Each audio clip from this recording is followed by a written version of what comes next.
Welcome to Card Central 365, powered by Gray Bar here on STL Sports Central. All content provided by DraftKings. The crown is yours. Joe Roderick and Stefan Caray here with you on a wonderful, wonderful Wednesday afternoon. The Cardinals We don't have our own sponsors like Claves does, though. So we do not. It's No, we do not.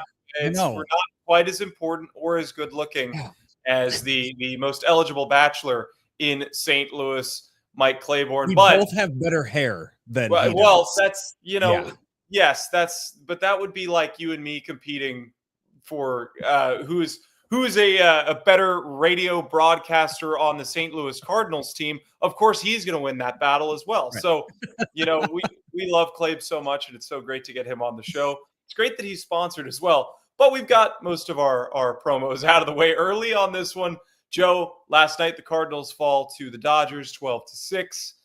It was a more characteristic game with this version of the Cardinals that we've seen. Emmett Sheehan did his job going 5 innings, giving up just 2 runs, which were both unearned, setting up Shohei Ohtani today and what should be a somewhat fresh bullpen. Yeah, that's the disappointing part of it. That was, didn't stay up for the whole game last night, woke up immediately, checked the box scores, watch all the highlights, watch the recap. And the biggest thing that jumped out at me, because by the time I went to bed, Miles Mikolas was already, he had already done his thing in 3 innings. I looked at how far they let Sheehan get in the game. And that was the biggest disappointment, because as you and Claves talked about yesterday on the show, was, you weren't quite sure how many pitches Sheehan was going to throw, how deep he was going to get in a game. But ahead of time that Shohei today is kind of at a limit, and Shohei is that they are slowly working him back in to being that starting pitcher. So it would have been real nice if he would have went 3-4 innings and then you really got into that bullpen to really, make them struggle today. But absolutely, like you said, they put Shohei in a good position for his start today. Well, you did see Kasparius, you did see Banda, so back-to-back days for those guys. We'll see if they are rested for game number 3 of this series. But the Cardinals, again, would love to get back to 500 ahead of the Cubs coming into town. You just aren't seeing quite as much from the offense as maybe you would like to. 6 runs is great, but down by 6 is not what you want either. And yes, you could point the finger at the offense like I kind of just did there, but you also can look at one of the issues that has been something that we've discussed over and over and over again. It's Miles Mikolas, the inconsistencies. He has one great start and then a start like yesterday that's just been difficult for this team to muster. I don't see it changing, especially with the direction of this club and the money that you owe Mikolas. But it just felt like in that game in particular, there were a lot of uncompetitive, non-competitive pitchers being made by the Cardinals starter. And that's been the issue. And the games that he's been bad, it's the long ball. It's, Miles Mikolas is not going to go out there and strike out 12 guys in a game. He's not. That's not the pitcher he is. He's going to go out there. He's going to throw pitches to, hopefully force soft contact, let the defense work behind him. That is what has made Miles Mikolas has given him the longevity in the Cardinals rotation over these last several years. Is he's had good defense behind him and they hit the ball. You've seen it way too many times. Miles Mikolas is letting guys hit the ball.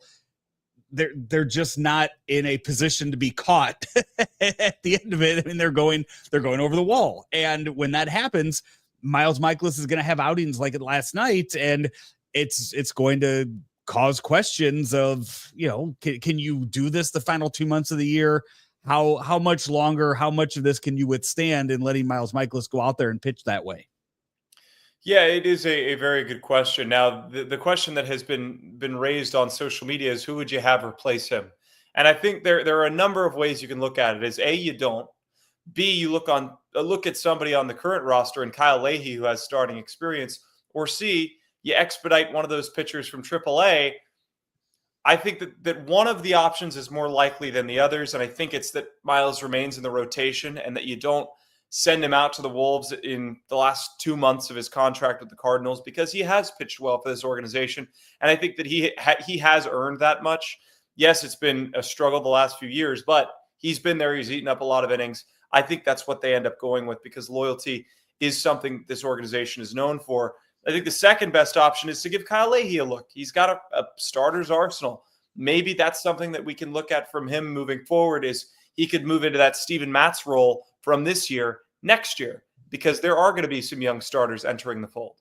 And this is one of my and I said this last week leading up to the trade deadline, was I wanted Steven Matz to be that, to just be kind of untouchable, because if there was an injury to the rotation, if Miles Mikolas had another blow up, Steven Matz was the easy answer to insert into that rotation and to put in there to get you through 4 or 5 innings of another start if needed. You don't have that right now. Kyle Leahy, we've seen them go, Ollie likes to talk about the up and downs, and how many times is he getting up and down in a game? We've seen Kyle Leahy a few times now go through, and I think has had like 3 up and downs. I don't think he's reached 4 yet in an outing, but you've seen them slowly building Kyle Leahy to take over that role. And that was, I hated hearing that Matz was on the block for that reason. But when you look back at it now and you hear Mo kind of talking about having to be blown away, you wonder when you see the return, if maybe Blaze Jordan was one of those, he kind of blew you away to where that was the only 1-for-1 deal we saw. I mean, that was, you got 2 months of Steven Matz for a power bat and Blaze Jordan. You kind of look at it and you go, okay, maybe that's why Steven Matz became as tradable as he was, with that being the return. But to your point though, you also, I guess you can look at some of the, I guess for lack of a better term, kind of a scrap heap of who's out there right now. I mean, a Marcus Stroman, it was, a guy that was released. You're going to get a few other instances in baseball where pitchers are going to be released. And do you just kind of pick up some of these guys to get you through and see if a change of scenery is the case? I guess that's another option. You can go with that as well. Yeah, only time will tell what the Cardinals plan on doing with that rotation spot. I have no idea what direction they're heading, but it's going to be an interesting conversation, one that will continue after we remind you that this show is powered by Graybar, your distributor for electrical and datacom needs. Card Central 365, Joe Roderick, Stefan Caray, Graybar, such great partners of us here at STL Sports Central. And you mentioned Blaze Jordan. We didn't necessarily discuss all of the players that were acquired via trade for the Cardinals yesterday with Claiborne. But one thing that was important to talk about, Joe, is that Blaze Jordan was drafted by Chaim Bloom. So if anybody understands and is aware of the impact that Blaze Jordan can have on an organization, it is Chaim Bloom. So the value there makes a ton of sense. And as Clabe said, he was surprised that they didn't trade more, that he felt that they didn't trade enough people. And I am one that is around the organization from afar. Claves is there every single day. I'm keen to believe that maybe Claiborne has the right opinion on this, is that there were more pieces to give up. And getting Blaze Jordan for a rental of Steven Matz is big because of the team's lack of right-handed power hitting bats.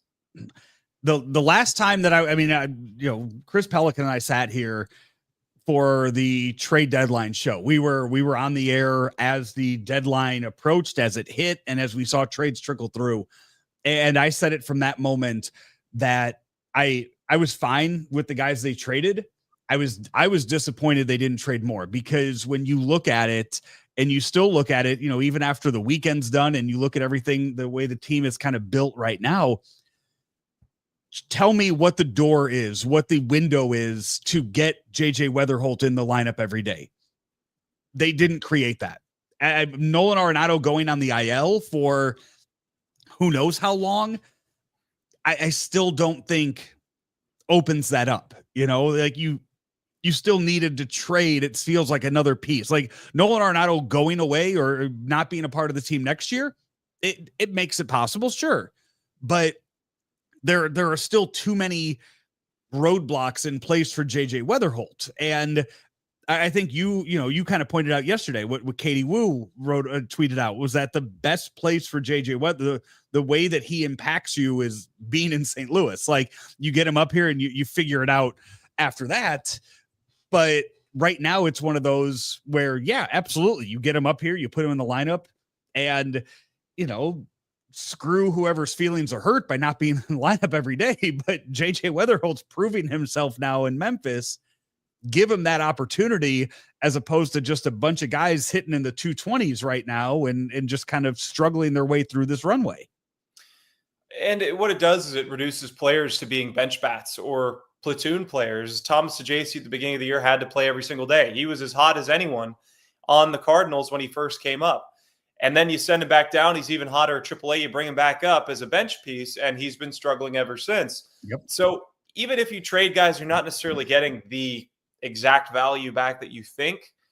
You are still freeing up room for less logjam. And I've got to give credit to Ollie Marmol. I know the fans aren't going to want to hear this, but to be able to navigate the logjam that he has had and give these guys regular plate appearances, it deserves a ton of credit. Yes, things have worked out now with not worked out in a positive way per se, but things have worked out in a logjam way for the Cardinals, where with Arenado being on the IL, you get more at-bats for Gorman, which then in turn gets more at-bats for X and Y and Z, and the domino effect tends to fall. What you're not seeing is where it was an infield logjam early in the year, it's now an outfield logjam, because now you're working Herrera into left field. You're getting Nootbaar in center and in right field. You've got to keep Burleson in there every single day. So I was surprised, not necessarily because I think that these guys can't contribute. I think that they all can in some way, shape, or form. I was surprised they didn't address it for prospects at the deadline, because they needed to make room for the players that are already on the major league roster, not just JJ Weatherholt. And I think it's a case too. I mean, we've had this runway. We've seen this runway. How many of these guys are at, 1,000 at bats or 1,500 at, like how many of these guys have 2-3 years worth of at bats that you're willing to, say, okay, we've seen enough. And what is that number that you can look at and you've seen enough on? Like Victor Scott's not there yet. Victor Scott has struggled this year at the plate. He has played Gold Glove level defense. There's not a chance in hell that you're giving up on Victor Scott yet. You're saying that we've seen enough. Maybe we see more of Lars Nootbaar in center field as the year goes on, because Ollie Marmol's still trying to win games. And you could sit here and say, this team's not good. Okay, Ollie's still going to win games. That's his job, is to go out there and put those guys out there to win these games. And maybe right now, the final 2 months, maybe that does mean more Lars Nootbaar in center. And maybe you're showcasing if Lars Nootbaar can play center for another organization to make him more valuable to trade at the end of this year. Because I'll tell you what, Lars Nootbaar is going to become a darling again in March of 26 when he's playing center field for Japan. And you want to show now, hey, he could be this for you, because by March of 26, if Lars Nootbaar is the trade chip that you have, you need to get rid of him by November, December of 2025 before you get to that point. So show him off there now. And maybe it does cost Victor Scott some at-bats, but he has played a lot of center field up until this point, to where up until right now, you do kind of have an idea of what 2025 Victor Scott looks like and what he needs to work on this offseason to be even more valuable piece to you next year. Yeah, and the conversation about Lars Nootbaar is so puzzling, because you know that he has all the talent in the world, but it is resemblant of the Dylan Carlson conversation. Is under the hood, all of his metrics say this. Well, his numbers, if you look at them, they say this. They say the opposite. And he's getting there, but he's been injured most of his career. He does provide a ton of value. I think there's a team out there that would love to have Lars Nootbaar and what he does for you at the plate, but when you look at this team right now, you have to understand that Ollie Marmol not only needs to win because it's his job to win, but this is the team that by a pretty wide majority would be the team that we're seeing in 2026. So you need to learn how to win with this group. Yes, you could supplement with a few pieces this offseason, but I don't think they're going to tear everything down. If they were going to tear everything down, they would have traded a whole lot more on this trade deadline and gotten everything back that they possibly could have. So you need to learn how to win with this group, because this is going to be your team by and large in 2026. I looked it up here quickly, just because for my own sake, I wanted to see where Jordan Walker was. Jordan Walker, it seems like we have, he's been here for 3 years now, but it's been a lot of up and down for 3 years. I would have thought in that time that he would have had 1,000 at bats by now. Not even close. 847 for his career with at bats.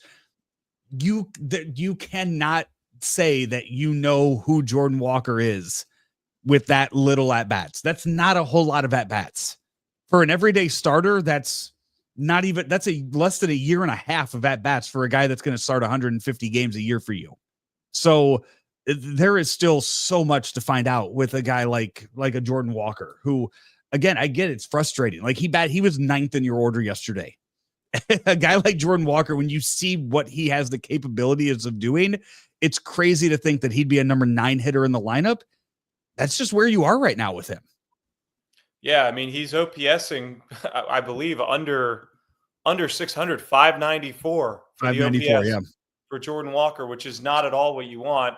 And all the changes, it makes you wonder, how does that affect him? He's still young. It's a very difficult game. It's a game of failure and a game of adjustment. So we just have to hope that Jordan Walker will adjust, because on the defensive end, he certainly has done that. Before we get to our next point, nothing beats relaxing on a hot summer day and watching baseball. And the simplest way to get in on the action is to download the Pick 6 app from DraftKings.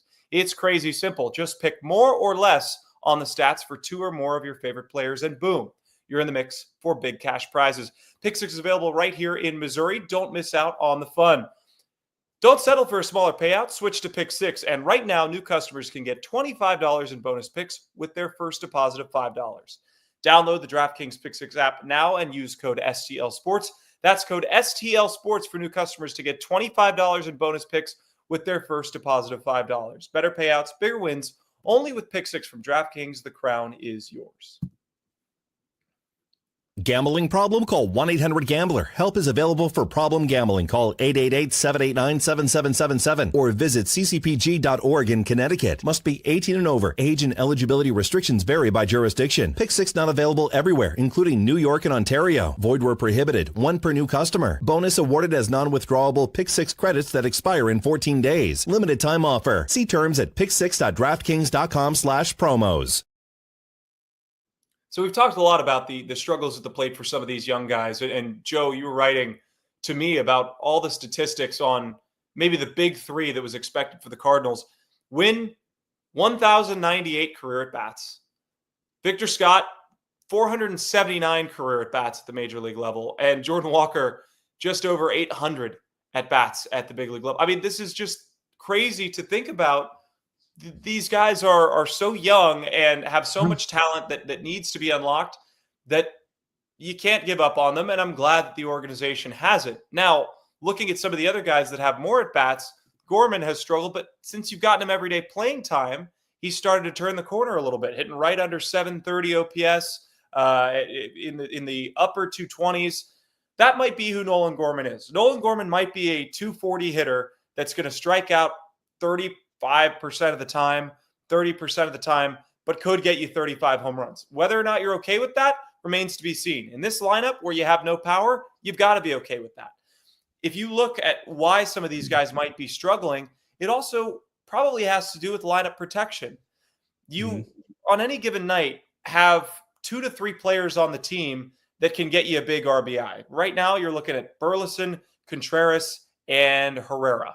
I mean, that might be a little bit conservative because Mason Wynn has started to hit better, but by and large this season, it's been those 3 guys. It's difficult to hit in spots where there's a ton of pressure, not having somebody behind you knowing, hey, they can get the job done and feeling loose at the plate. I think that's a big issue that these guys have struggled with, especially because of their youth. Oh yeah. And it's, you're trying to figure out again, Alec Burleson's a really good example of this. Like, they came out yesterday and they said, hey, he has a spot. Like, the way he's hit, he's had a spot. I'm a big Alec Burleson fan. I don't know where you bat him in a lineup with that, because right now he's your number 3 hitter in a lineup that seems to have no real direction. And I 44 career home runs for Alec Burleson. That doesn't scream number 3 hitter for me. He has this almost the exact same amount of at-bats as Nolan Gorman does in Gorman's career. And Gorman has 70 home runs in his. So you kind of look and you balance that. And you're like, okay, he's not a 3 hitter. Like, you don't have those big power bats. You don't have those guys that you can put up there and say, hey, we have a runner on first. We're down by 1. We need that guy to score. we have a guy that's going to hit a home run or put a ball in the gap. It's you just the way the hitting, I guess, approach, I guess is the best word to say for a lot of these guys is just, it seems like such a lost, a bit of, lost direction on this team. And it's so many different levels to that. Yeah, that's a really good point. And I think that again, you hit it right on the head. This is a team that has to prioritize contact first, has to prioritize hitting for extra bases, not for the home run ball. And that's why you see a guy like Burleson in there. It's, again, you play with what you have. And right now you have a very good contact oriented team, a team that needs to play a style of baseball where they get them on, get them over, get them in. There have been stretches in the season where that just hasn't happened. And against a team like the Dodgers this afternoon, that will need to happen, especially against Shohei Ohtani, who will have a very short leash. Ohtani has not pitched a particularly large amount of innings this season. We expect to see him maybe going 2, maybe 3 if they're feeling extra frisky, but they want to protect that arm. It'll be 3:10 Central Time. Ohtani, 2.4 ERA. This season he has pitched, let's get the numbers, 15 total innings in 7 starts. So that's just over 2 innings per start. I think it's a pretty safe bet that he'll be right around there against the Cardinals. Joe, we've talked plenty about this lineup. We've talked plenty about the Cardinals as they currently sit. How big is this win, and do you have any final thoughts about this game? I will say this, it does seem, I know that this is essentially like spring training type work for Shohei with what we're seeing out of him. Was it the last start that he was removed and they were kind of worried about it, but it was just cramps that he was suffering. He still hit for them. It sucks because the Shohei starts of a few years ago, I mean, it was appointment viewing. Like I'll be watching when he starts today and watch these the first inning or 2 that he pitches. It just doesn't have that aura around it right now. It doesn't seem like it's like, okay, great, he's starting now, then we'll get to see him hit the whole game. But it doesn't feel special yet. By next year it'll feel special. Right now it doesn't feel, it's not appointment viewing right now to watch Shohei pitch at the moment. Yeah, and here's another thing about it is as he started pitching again, his average has started to teeter off. I don't remember the last time this year that I saw Shohei in the 270s. It started when he started pitching again. And credit to him. I mean, to hit 270 and hit with power and be the type of force he is at the plate while also pitching is a credit in and of itself. But one way or another, you're going to lose production. Either you say, hey, you're a hitter full time and you're not going to get him to pitch, or you get him to pitch and you're probably going to get a lack of production or less production when he has been pitching as well. So it'll be interesting to see how the Cardinals attack him early in this game and attack him at the plate as well with Matthew Liberatore. Absolutely. Yeah. Let's see how Liberatore handles this lineup today with the lefties in it that we know can hit really well. See how Liberatore goes out there and approaches one of the also an offense too that's red hot.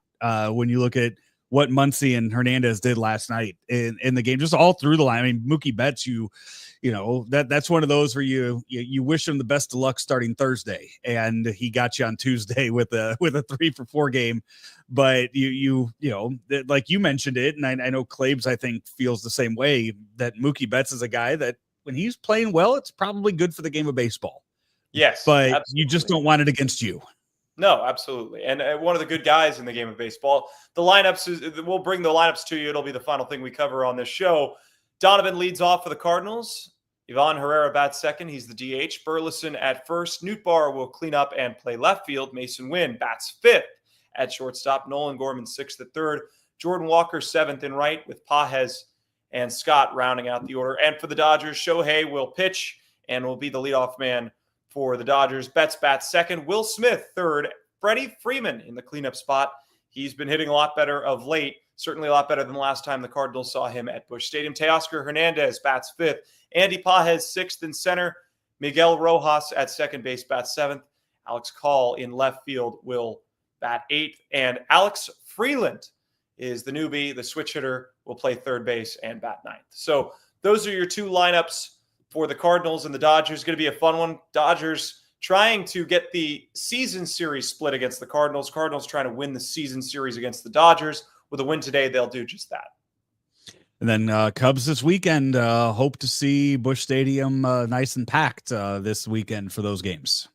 Yes, absolutely. And I think a win this afternoon will go a long way for the Cardinals. Well, that's our show for you here on STL Sports Central. This has been Card Central 365, powered by Graybar. All content provided by DraftKings. The crown is yours. And because Mike Claiborne is not here, neither of us get a sponsor. So for Joe Roderick, I'm Stefan Caray. Cardinals and Dodgers, 3:10 Central Time. Cardinals trying to win the series against LA.